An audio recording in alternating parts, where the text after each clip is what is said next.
आज हम लोग पढ़ेंगे कक्षा 11 में नए चैप्टर को रासायनिक साम्य के बारे में।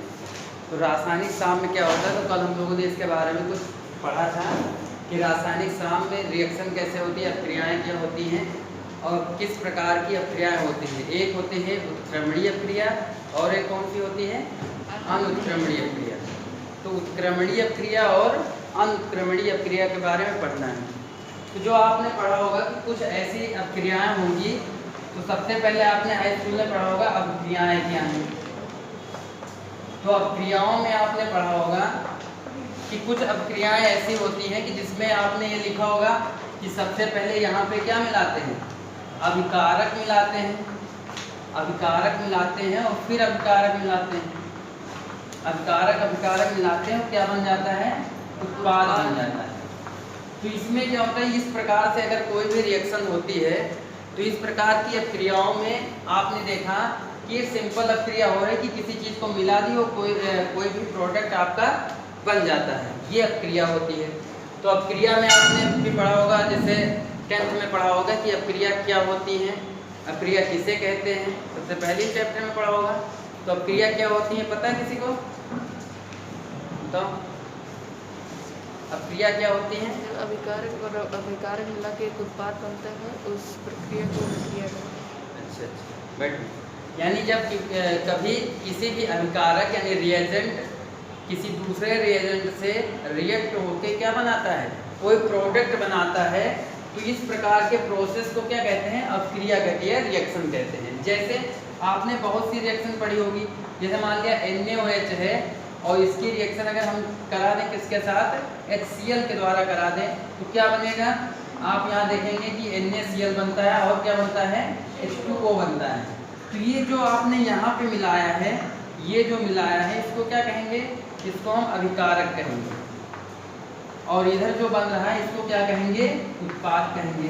तो अपक्रिया तो समझ गए आपकी क्या होती है कि अपक्रिया में इसमें अभिकारक मिलाते हैं और फिर अभिकारक यानी दो या दो से अधिक अभिकारक आपस में क्या करते हैं कि संयोग करते हैं, कंबाइंड होते हैं और फिर जाके क्या होता है, प्रोडक्ट बन जाता है। ये हम लोगों ने पढ़ा था, कोई दिक्कत किसी को इसमें। अब हमको पढ़ना है कि अपक्रियाओं के बाद ये अपक्रिया जो होती है कि कौन कौन सी होती है, उसको पढ़ना है कि अपक्रियाएं जो आपकी होती हैं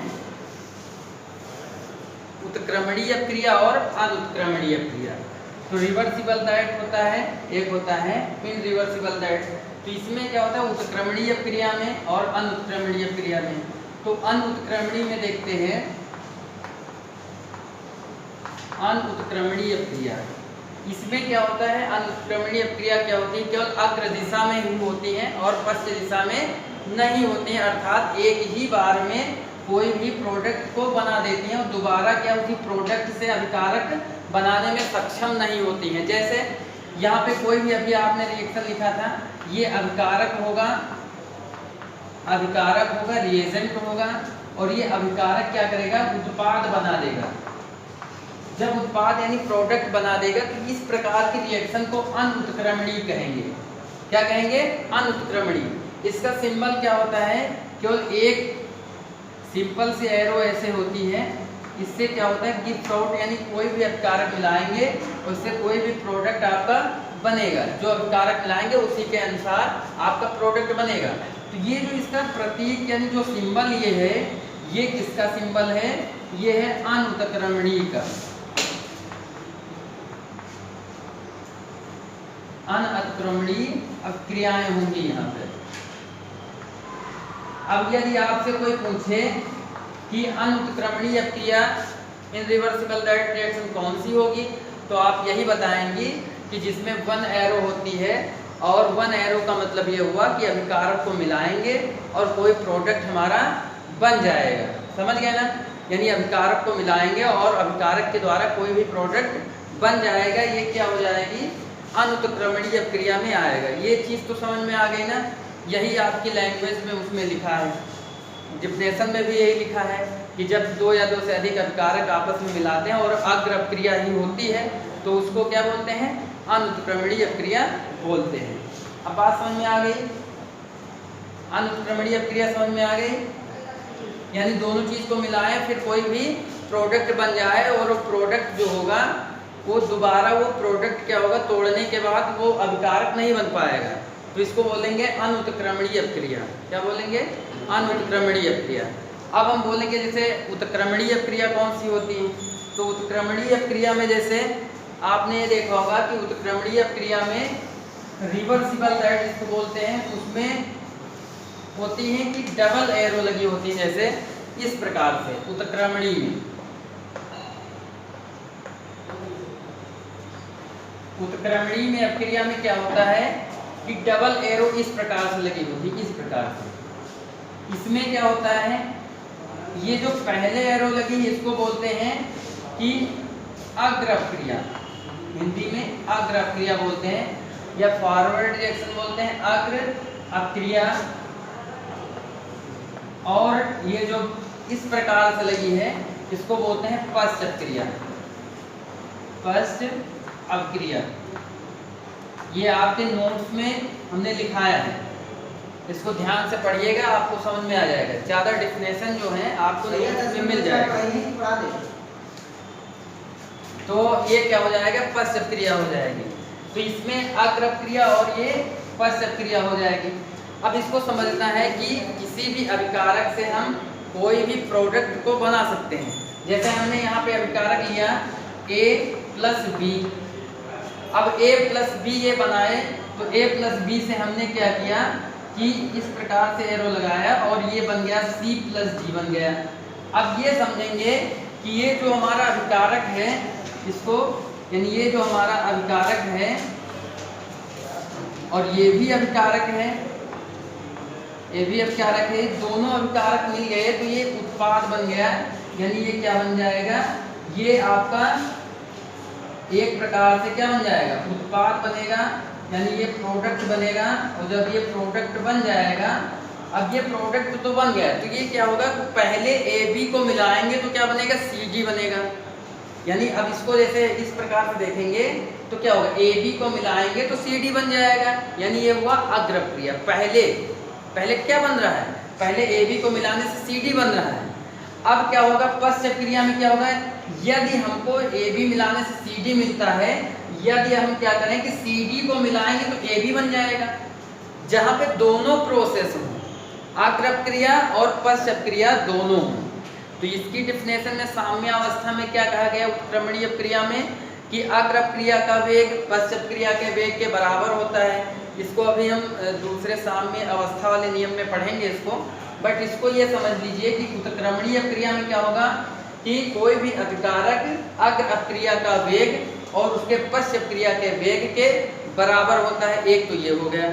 या कह सकते हैं कि जब कोई भी अभिकारक अपक्रिया करता है तो एक अग्र अपक्रिया होती है, और जो प्रोडक्ट बनता है यदि उसी प्रोडक्ट को अगर हम तोड़ते हैं या फिर रिएक्ट कराते हैं तो वो अग्र अपक्रिया के बाद पश्च अपक्रिया भी हो जाती है। तो ये होती है उत्क्रमणीय अपक्रिया। किसी को कोई दिक्कत? अब तो समझ में आ गया होगा, समझ में आया, समझ में आया आपको? चलिए ये अब ये समझ लीजिए, जब एक एरो ऐसे लगी होगी तो उसको हम बोलेंगे अनुत्क्रमणीय। ध्यान रखिएगा, कई बार लिख रहे हैं। और अगर मान लिया कि इसी एरो को हम इस प्रकार से डबल कर देंगे तो ये हो जाएगा, क्या हो जाएगा, उत्क्रमणीय हो जाएगा या रिवर्सिबल हो जाएगा। अब इसमें जब इस प्रकार से एरो, तो हमने बताया कि पहले को कहेंगे अग्र अपक्रिया, फिर कहेंगे पश्च अपक्रिया।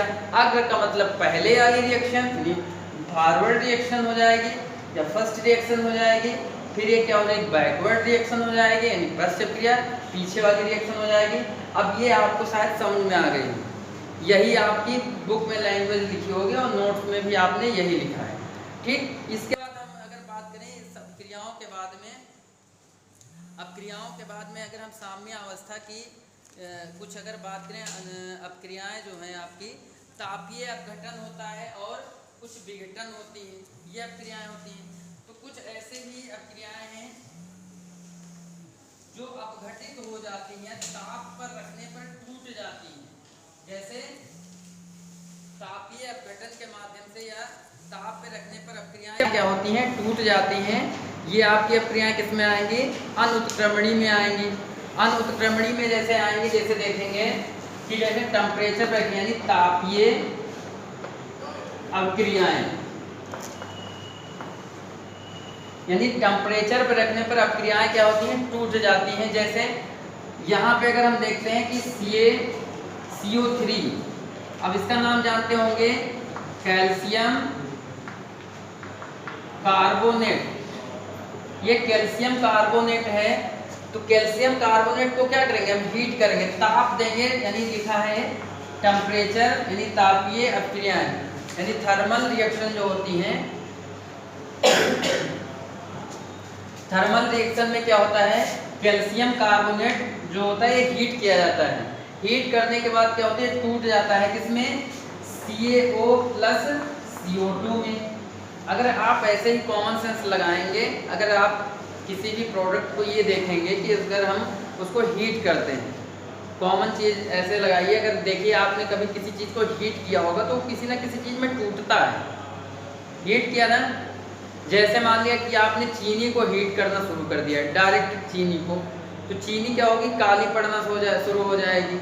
पानी में चीनी को डाल के हीट करेंगे तो पानी क्या होगा, पहले पानी में वो घुल जाएगी, फिर हीट करने के बाद पानी क्या होगा, वेपर बन के उड़ जाएगा, फिर वो चीनी फिर बन जाएगी। तो हीट करने से क्या होता है, किसी न किसी चीज़ में टूटता है।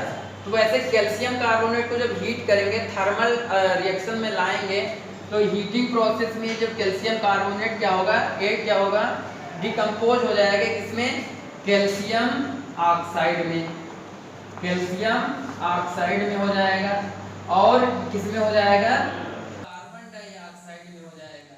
ये बात समझ रहे हैं ना, कार्बन डाइऑक्साइड में हो जाएगा। ये चीज आपको समझ में आ गई होगी। तो क्या हो जाएगी, तापीय अभिक्रियाएं हो जाएंगी, थर्मल रिएक्शन हो जाएंगी। कुछ ऐसी अभिक्रियाएं होंगी जो रिवर्सिबल डाइट में भी आती हैं, ये अनुत्क्रमणीय अभिक्रिया में आती है कि अनुत्क्रमणीय अभिक्रिया में कौन सी अभिक्रियाएं आएंगी। फिर जैसे आपकी कुछ उदासीनी अभिक्रियाएं होंगी। उदासीनी अभिक्रियाओं का मतलब हो गया, जैसे KOH की रिएक्शन हमने करा दी HCl के द्वारा, ये क्या हो जाएगी, उदासीनी रिएक्शन। उदासीन रिएक्शन में क्या है, उदासीन अभिक्रिया में क्या हो जाएगा कि जैसे KOH की रिएक्शन हमने करा दी HCl से, तो क्या बनेगा, ये बनेगा, देखिए ध्यान से, ये वाला OH, ये वाला H, OH H क्या होगा, H2O निकल जाएगा। फिर अब देखिए यहाँ पे क्या है, KCl है, ये मिल जाएगा।